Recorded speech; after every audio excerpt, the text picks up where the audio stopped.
Welcome back to another technical deep dive here in the debug zone. Today we're tackling a big question and breaking it down with insights from other users.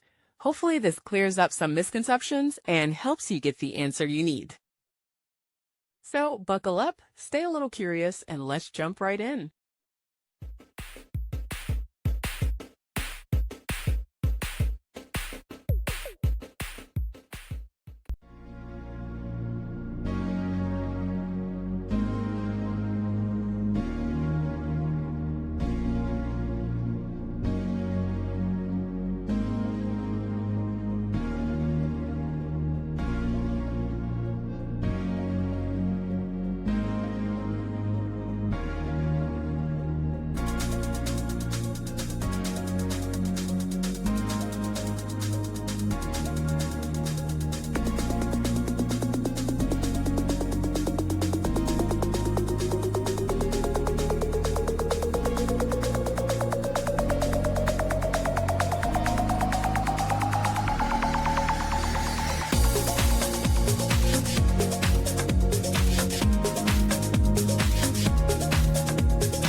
And that's a wrap.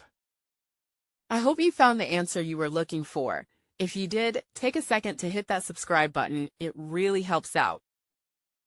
And let me know in the comments which solution worked best for you. See you next time in the debug zone.